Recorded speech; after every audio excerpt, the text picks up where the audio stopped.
Today, let's talk about how to migrate multi-node active-active clusters to your new storage with absolutely zero downtime end-to-end using Cirrus Migrate Cloud. First, if you don't already know, Cirrus Migrate Cloud is a patented solution created to help customers move data from anywhere to anywhere with intelligently minimized workload disruption.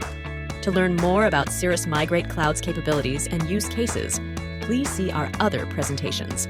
Now, before we start, let's walk through how CMC achieves a zero downtime migration and cutover for your clustered hosts. First, you have a multi-node active-active cluster running any cluster applications such as Microsoft SQL Server or Oracle RAC. These active workloads can be running on any block storage, such as Fiber Channel or iSCSI SAN storage and all other native block storage. The destination storage that we are migrating to can be any of these block storage as well. They can be in any Windows or Linux file systems or even raw devices such as Oracle ASM. Next, you'll deploy CMC to your hosts, gaining access to your environment through the Cirrus Data Cloud project. During the migration phase, production I/O continues seamlessly on the original storage, while data is efficiently migrated to the new storage through Cirrus Migrate Cloud. When it is time for cutover, we will leverage CMotion, which is a reversible state where CMC redirects all I/O to the destination volume immediately and dynamically. We will temporarily vacate active workloads from one node to the others to perform storage cutover, while all the other online nodes will continue to serve production traffic.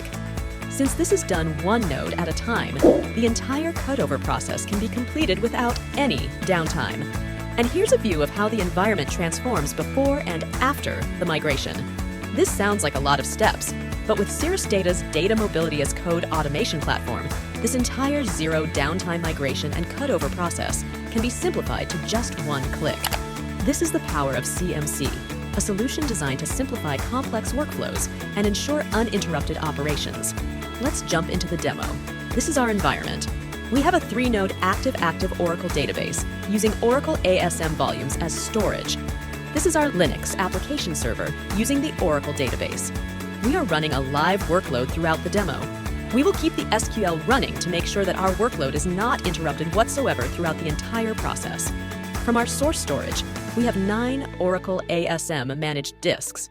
With CMC, we will be able to migrate only these relevant volumes.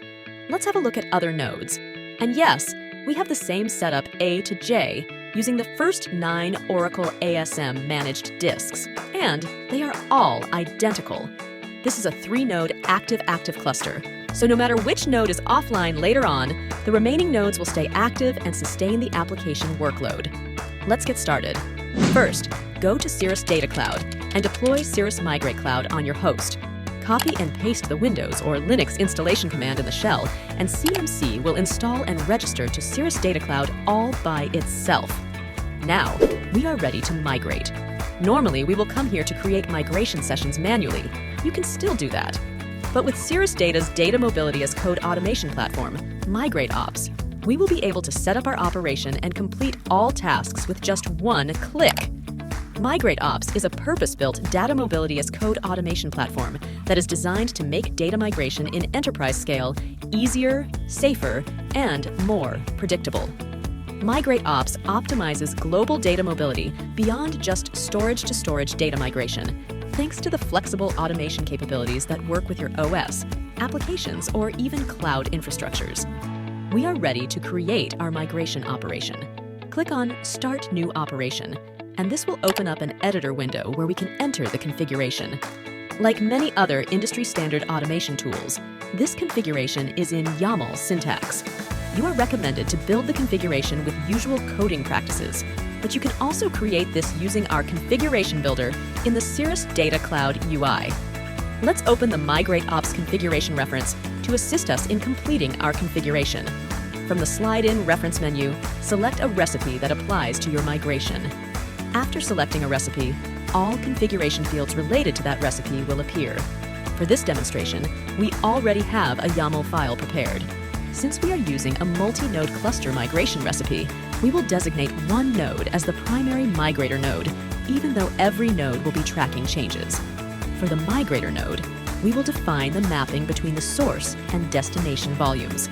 The creation of these volumes can also be assisted by Cirrus Data Cloud's storage auto-allocation integrations. But for this demo, we will manually specify them. We will also define actions to evict workload actions during cutover, which will offline the database and unmount ASM to move workload to other online nodes without any downtime. Then we will also define actions to start up the cluster node and accept the workloads back after cutover, which will do an ASM level rescan, clear cache, remount ASM for the disk group, and a service startup command. Here, we can optionally define more customized automation actions to be executed before or after migration. It is as simple as that. As for all tracker nodes, the configuration is similar, and since they are all the same, we only need to define one configuration for all nodes. Just like the migrator node here, we will have the source and destination volume mapping, evict workload actions during cutover, and actions to re-accept workload after cutover. And of course, other typical migration parameters like IQOS, which is a purpose-built feature that intelligently minimizes the impact of migration, allowing CMC to migrate as fast as possible without impacting production I/O. Our completed YAML file is now pasted into the configuration editor window. Unless the scheduled start time field is specified in the configuration, the operation will start right away. Let's do that. The operation will now execute and proceed. You can monitor the progress of all tasks with the detailed messages. Now that the migration session is created, let's view all migration sessions created by this operation. Migration sessions for the tracker nodes have already been created and tracking changes. The session for the migrator nodes has also been created, and it is migrating now. This is identical to any other migration sessions manually created from the UI. All migration features, including auto resynchronization and IQOS, will automatically apply. Looking at the tracker node session, we can see the current changed data, and it is doing a resynchronization every 10 minutes. This is our migrator node session, a normal migration session, where it is synchronizing all the blocks to 100%. And of course, like any migration session, it is also tracking its data change. Back to Migrate Ops, it is reflecting that we are on the stage of synchronizing data, and it will move to the next task when all the migration session synchronization is completed. Moving on, we can see that a step with the label approval required shows up. Critical tasks, such as a migration cutover in a Migrate Ops recipe, require user approval before execution. In this case, approval is required even that we are performing a zero downtime cutover, since you can have the option set up a future approval window to precisely control the time of cutover. Before approving, we can quickly check the status from one of the nodes' database tracker, and we can see that all nodes are currently online. We have all the mounted ASM volumes here, and all the allocated destination volumes here. We can pre-approve this at any time during the operation. Since we will not be getting any downtime, let's go ahead and approve it. Now that the migration is completed and we have approved the cutover, the operation will continue with cutover actions that we defined in the configuration. It will first vacate workloads temporarily from one of the nodes into the other nodes and perform cutover on this node and bring it back up. Under this task, we can see that it has stopped the instance, unmounted the ASM, and it is repeating this process for each clustered node. Checking the database cluster status, the second node is now offline for cutover, with minimal impact on active application workloads. And on the migrator node, it also entered CMotion, which is a reversible state where CMC redirects all I/O to the destination volume immediately without requiring any application downtime. And the operation has been completed. Let's take a look at the cluster status again. All three nodes are back online. Source volumes no longer have labels, and destination volumes are labeled, indicating production is now online using the destination storage. And we confirmed that the application is still running and healthy without encountering any error or disruption. And that's it.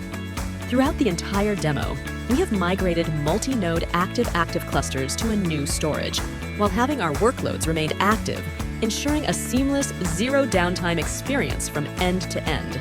Keep in mind that both source and destination can be any block storage, from Fiber Channel, iSCSI SAN storage to cloud-native storage. And this can be any file system, such as raw devices like the Oracle ASM.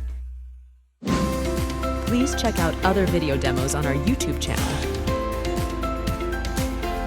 or visit our customer center for the most updated KV articles available on this topic.